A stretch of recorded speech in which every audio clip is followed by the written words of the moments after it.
हाँ देखिए, आज के क्लास में सभी विद्यार्थियों का स्वागत है। मैं महेंद्र सिंह। अभी पिछले बार आपको मैट्रिक्स के बारे में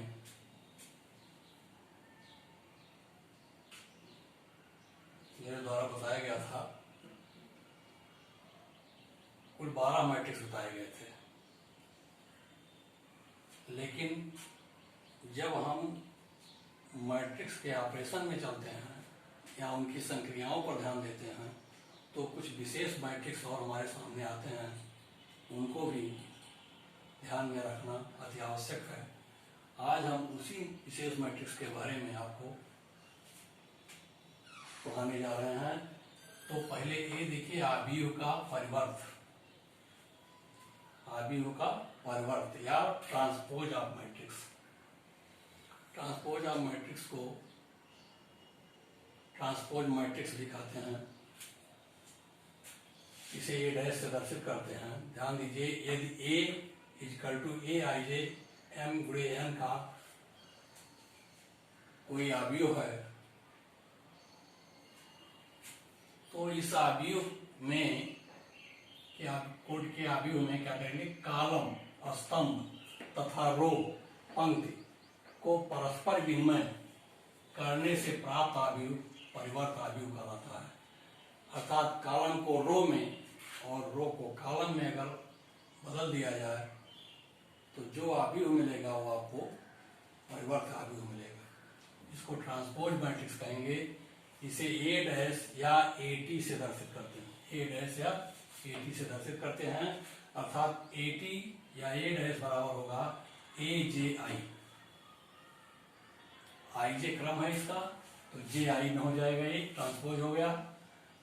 कॉलम रो में हो गया, रो कॉलम में हो गया, क्योंकि आई रो है और जे कॉलम है।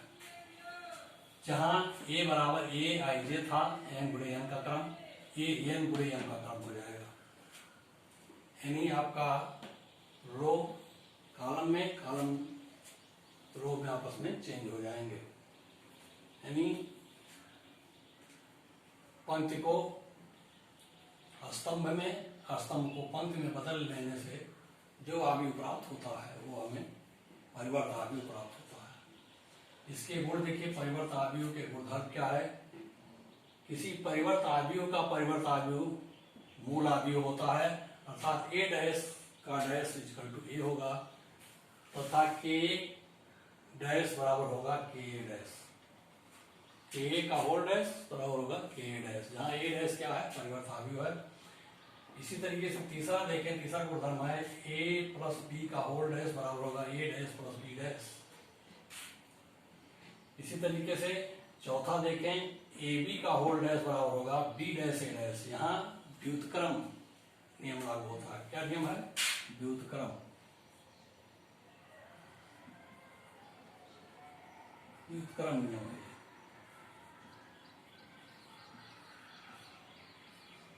व्युत्क्रम नियम है, जिससे बी डैश ए डैश है।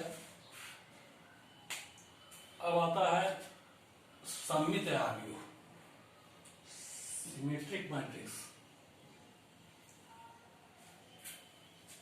यदि किसी वर्ग आव्यूह में ए आई जे बराबर हो ए जे आई, अर्थात ए डैश बराबर ए है, तो वह सममित आव्यूह कहलाएगा। यानी ए और ए डैश अगर बराबर हैं, अर्थात आव्यूह का परिवर्त आव्यूह निकाला जाए, दोनों समान हो, यानी रो को कॉलम में बदला जाए तो वही आव्यूह मिले जो उसका मूल आव्यूह ए है, तो क्या आव्यूह होगा, वो सिमेट्रिकल आव्यूह कहलाएगा।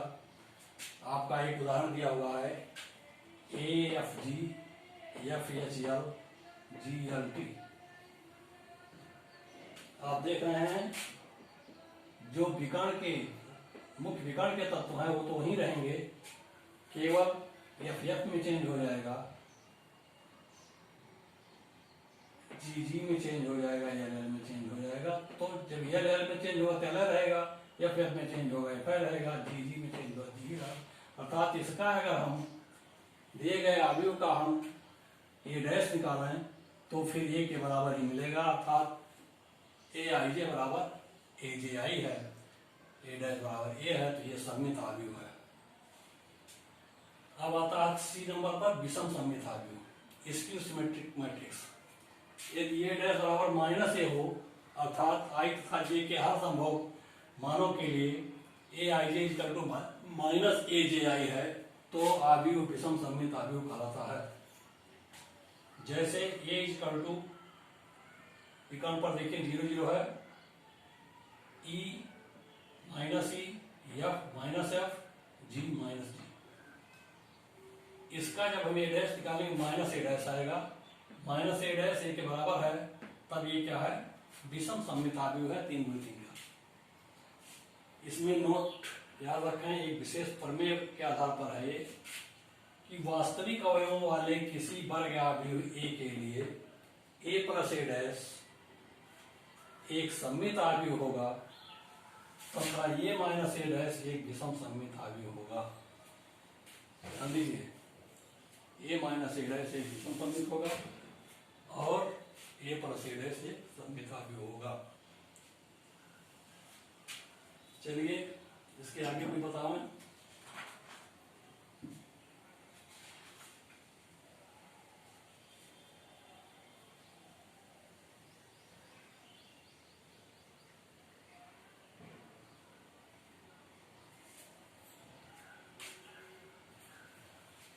अब आता है व्युत्क्रमणीय आव्यूह डी। ये चारों आव्यूह बहुत इंपॉर्टेंट हैं, इन्हीं से आगे आप सारे सवाल को हल करेंगे, इसलिए इनको ध्यान रखना आवश्यक है।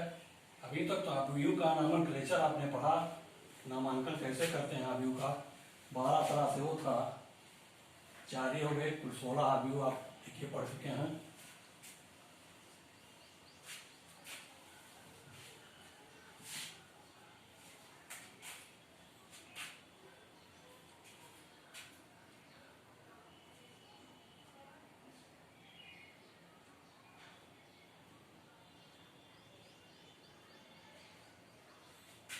व्युत्क्रमणीय आव्यूह, व्युत्क्रमणीय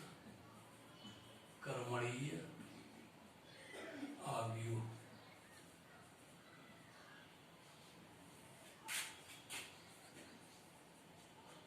इनवर्स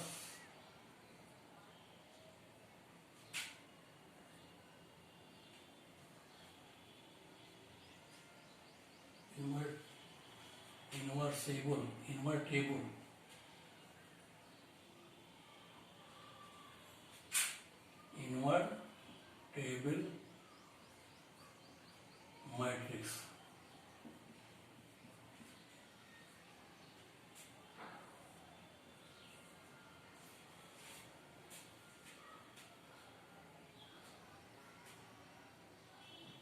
देखिए यदि ए को एक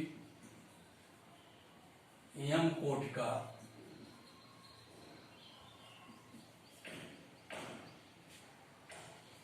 कोटिका वर्ग आव्यूह है,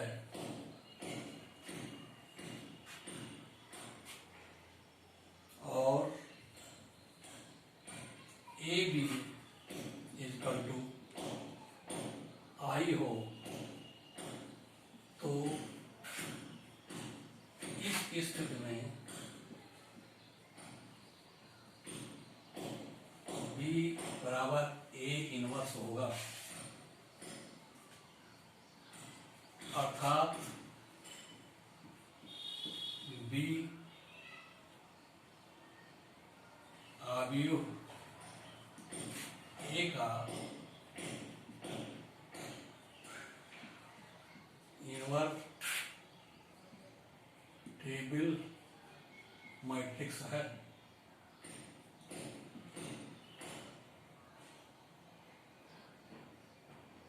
या व्युत्क्रमणीय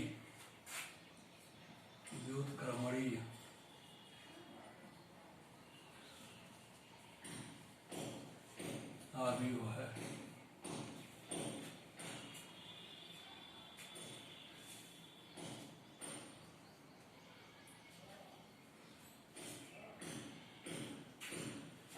आई इकाई गुणांक आई एक इकाई आव्यूह है, इकाई।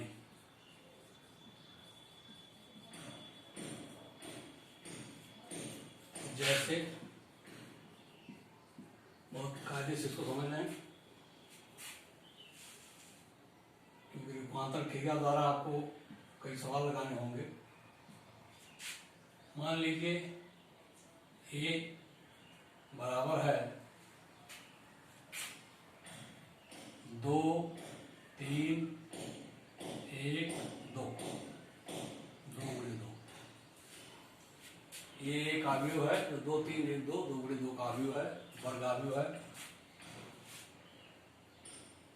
b इक्वल टू है 2 -3 -1 2। ये भी 2 गुणे 2 का आव्यूह है। अब ए बी, यहाँ ए बी गुणन संभव है क्योंकि इसका ए का सी बी के आर के बराबर है, तो गुणन संभव है। तब ए बी बराबर होगा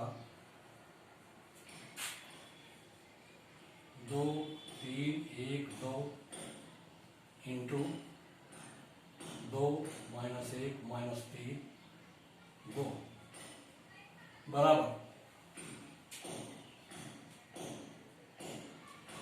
गुणा कर दीजिए। गुणन का बताया गया था आपको पिछले उसमें, आरसी का गुणा होता है, अर्थात यह रो इस कॉलम में गुणा कर दीजिए। ऐसे गुणा करके जोड़ घटाना जो करना हो कर दीजिए। यानी R1 C1 R1 R2 आपका हो गया C1 C2। देख लीजिए, गुणा ऐसे करना है। इसका टेल यहाँ कॉलम के टेल से, तो 2 गुणे 2 हो गया 2 2 जा प्लस 3 1 जा 3 -1 जा 3 इंटू -1। गुणा करने की तरीका देख लें, आरसी का गुणा हो रहा है, यानी ये हो गया R1 C1 का गुणा। क्या हो गया? R1 C1 का गुणा।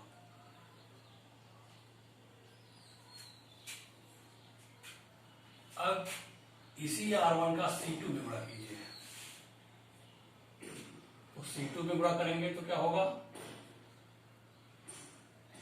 फिर वही टेल से टेल वाली में गुणा कीजिए, तो 2 -3 2 इंटू -3 प्लस 3 इंटू 2।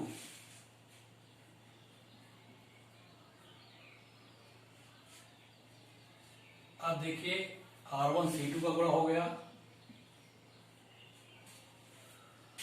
अब आप कर दीजिए दूसरे का, नीचे का R2 का गुणा इसी तरीके से, R2 का भी इसी तरीके से R2 C1 करिए आप। R2 C1 का गुणा कर दें, देखें क्या आता है। R2 C1 का गुणा करेंगे तो tail to tail 1 into 2 plus 2 into -1 हो गया। अब R2 C2 का गुणा कर दीजिए,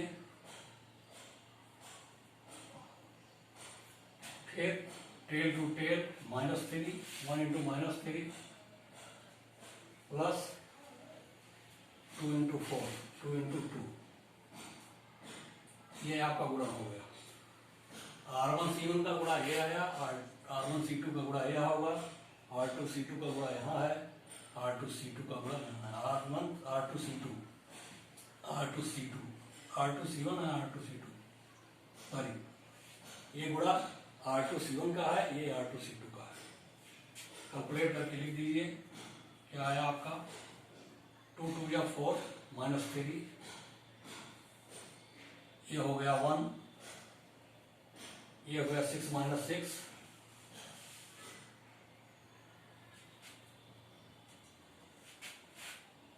ये आया 4 -3, ये हो गया -6 + 6, ये हो गया आपका 1 2 2 -2, और ये हो गया -3 + 4।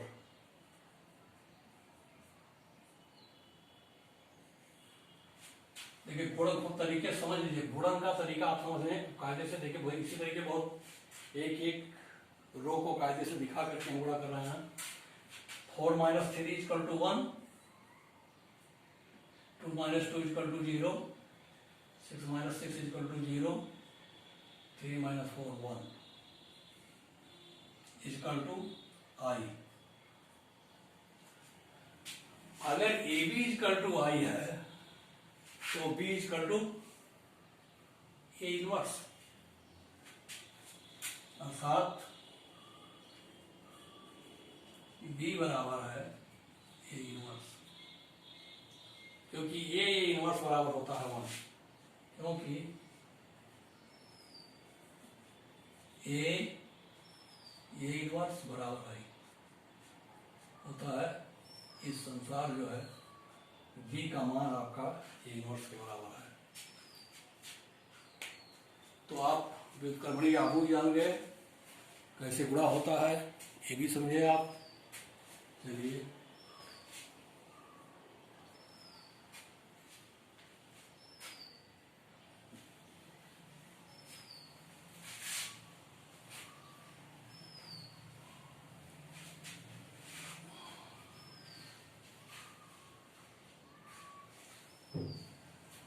अथवा इसी का दूसरा एक प्रारूप है, A इनवर्स बराबर होता है ADJ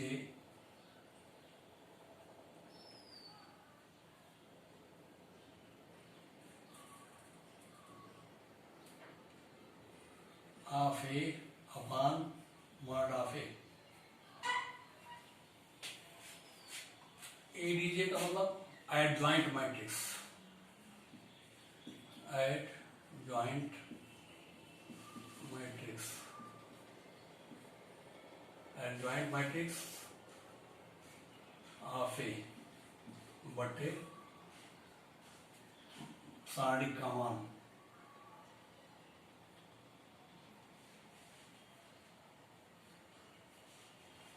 आव्यूह A के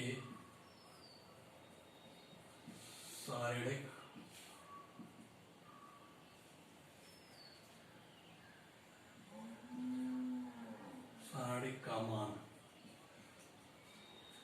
एक तरीका ये भी है A इनवर्स निकालने का। आप आव्यूह A के सारणिक का मान निकाल लीजिए, अर्थात सारणिक A = not 0 है, तभी A इनवर्स संभव है। आप इससे देख भी सकते हैं, अगर सारणिक A का मान 0 नहीं है तभी ये सारणिक संभव। अगर 0 होता है सारणिक, तब जो है A इनवर्स संभव नहीं है। अब आता है ज्वाइंट A मैट्रिक्स क्या है।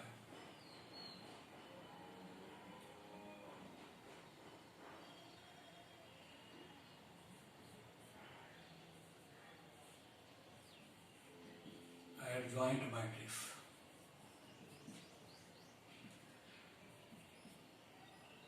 क्या है? इसको कहते हैं हिंदी में सहखंडज।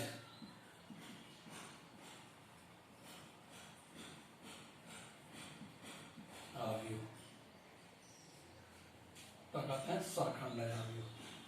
बहुत इंपॉर्टेंट चीज है सहखंडज आव्यूह, बहुत इंपॉर्टेंट है। इसी के आधार पर सवाल आप हल करते हैं। देखिए बहुत छोटी परिभाषा है। दिए गए आव्यूह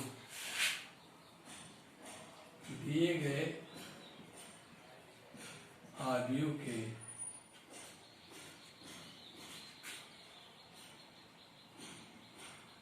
तत्वों के कोफैक्टर्स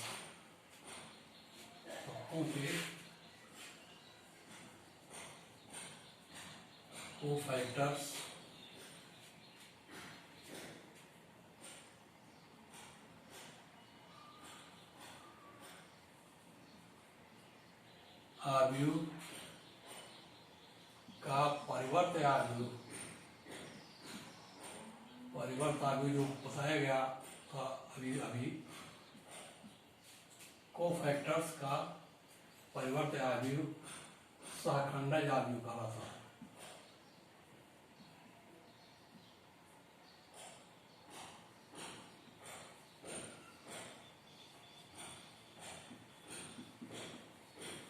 कहलाता है। इसे एडजॉइंट ही लिखते हैं।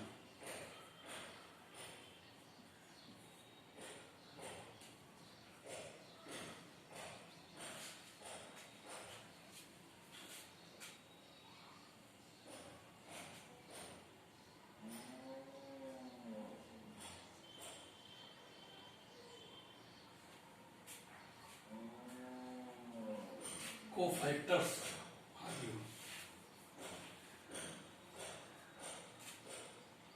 अर्थात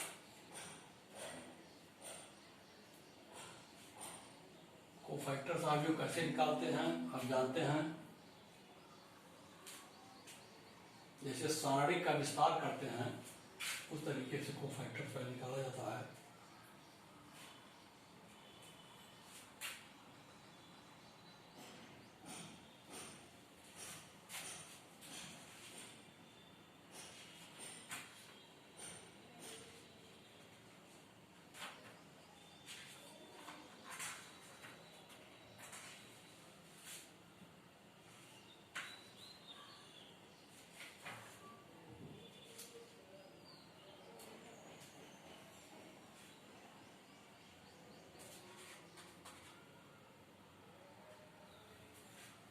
देखिए जैसे लिखिए आप, एक आव्यूह ये है जो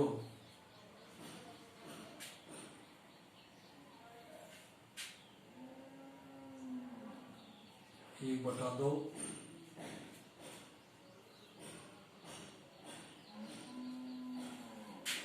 यक्स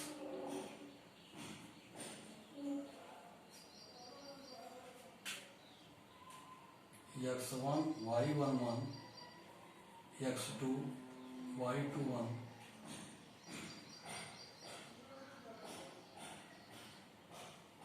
x3 y31 है। अब जानते होंगे ये आव्यूह क्या है। ये अगर सारणी में लिखा जाए तो ये त्रिभुज का क्षेत्रफल है जिसके शीर्ष x1 y1 x2 y2 x3 y3 उसी त्रिभुज का क्षेत्रफल है। सारणी के रूप में लिख दीजिए, क्षेत्रफल मालूम हो जाएगा। इसके हम सहखंडज आव्यूह की रचना करते हैं तो पहले आप x1 अवयव को देखिए। कोफैक्टर्स ऑफ x1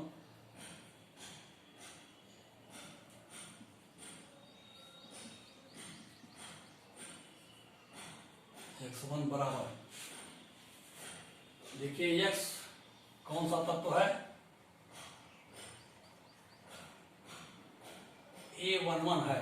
क्या है ये, इसको A11 x1 कहाँ है, ए आएगा पहले रो का यानी R1 है,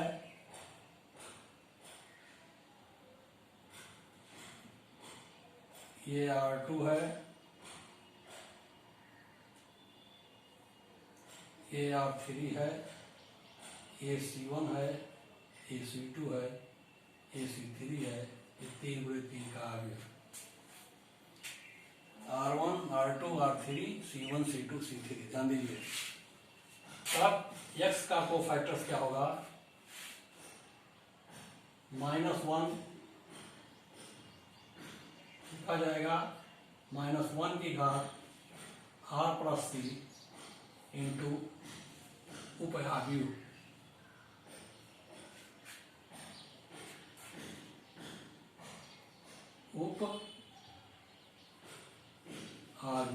उपहाव्यू के बारे में आपको पीछे उपहाव्यू की परिभाषा हम बताए हैं। देखिए जो 12 उपहाव्यू बताए गए थे उसमें उपहाव्यू बताया गया है।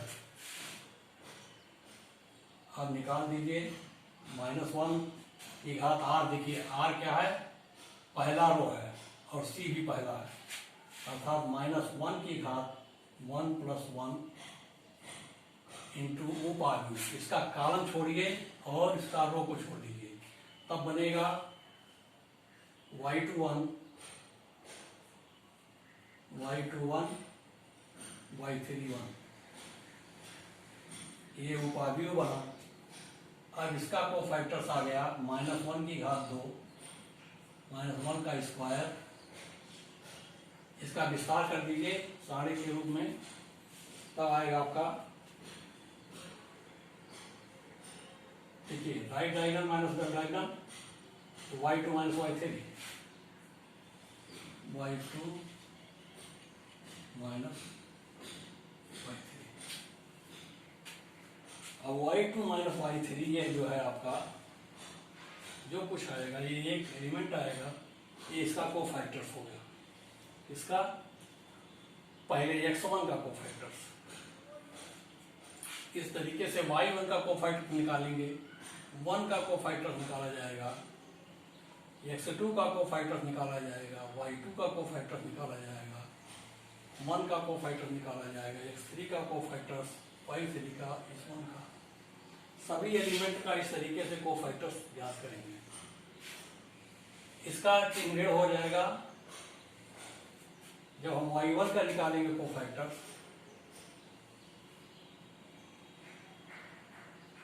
ये x1 का कोफैक्टर्स हो गया। अब y1 का कोफैक्टर्स देखेंगे, तब ये कॉलम, ये रो छूटेगा, आएगा -1 की घात 2 1 + 2 इंटू उपसारणिक आ जाएगा x1 1 और नहीं x2 1 x3 1 x2 1 x3 1, ये आ जाएगा -x2 - x3, या इसको लिखेंगे x3 - x2।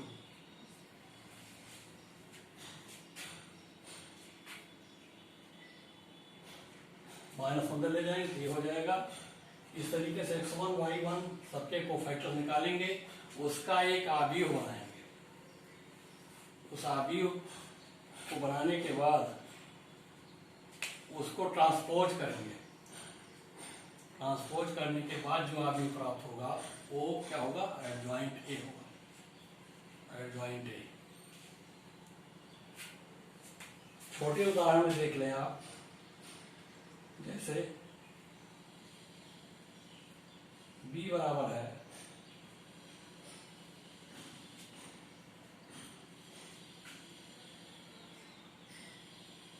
दो 3 1 2, 2 बड़े 2 का छोटा बाहर लिया है, आप जल्दी समझेंगे इसको। तब ये हो गया R1, ये हो गया R2, ये हो गया C1, ये हो गया C2। अब फटाक से इसका कोफैक्टर निकाल दीजिए।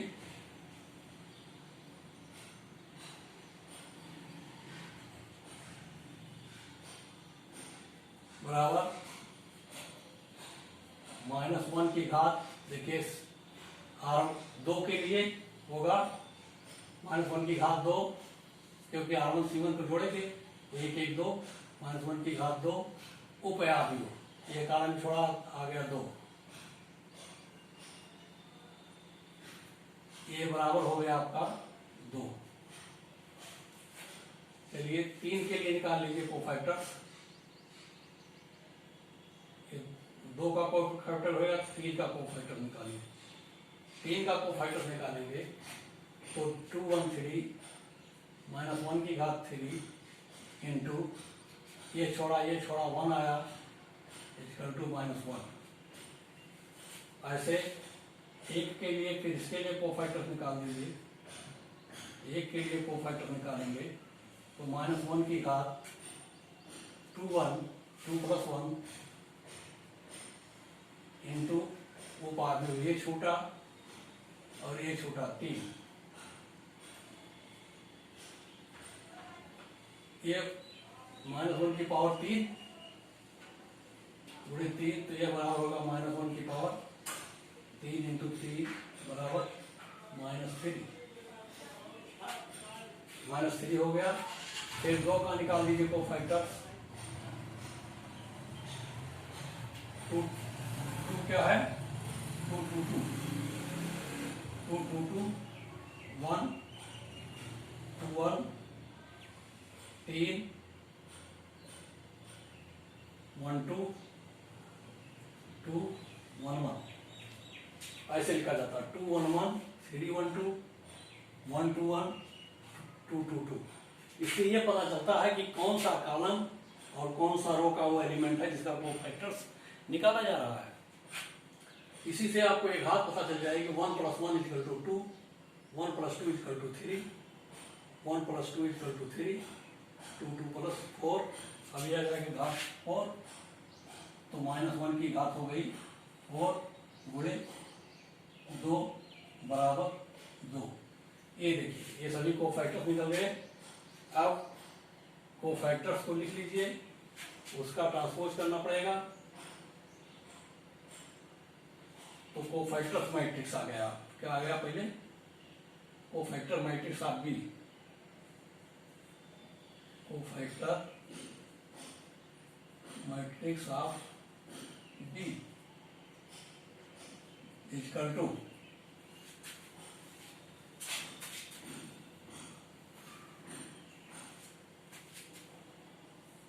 सभी एलिमेंट को लिख जाइए 2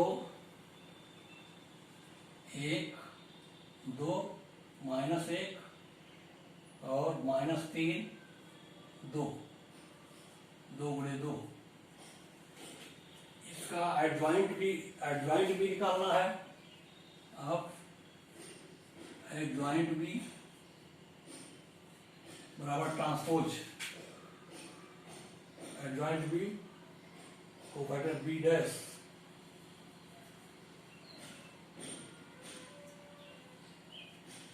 एडजॉइंट बी निकालना है। इसको ट्रांसपोज कर दीजिए। ये बन गया आपका 2 -1 -3 और 2। कॉलम को रो में, रो को कॉलम में बदल दिया गया। ये आपका एडजॉइंट बी है। देखिए एडजॉइंट बी। इसी तरीके से इसका भी निकाल सकते हैं। और देखिए एक उदाहरण छोटा सा हमने दे दिया। ऐसे किसी भी उसका एडजॉइंट आप निकाल सकते हैं। सारे का मान निकाल करके भाग दे दीजिए, ये इनवर्स निकल जाएगा। तो आप एडजॉइंट मैट्रिक्स भी जाने और तो आप अब आज का क्लास स्थगित है। इसके बाद फिर आगे आपको कुछ सवाल अब लगवाएंगे प्रश्नावली के, तो आपका अभ्यास तगड़ा होगा और आप अपने कार्य में परिपक्व होंगे।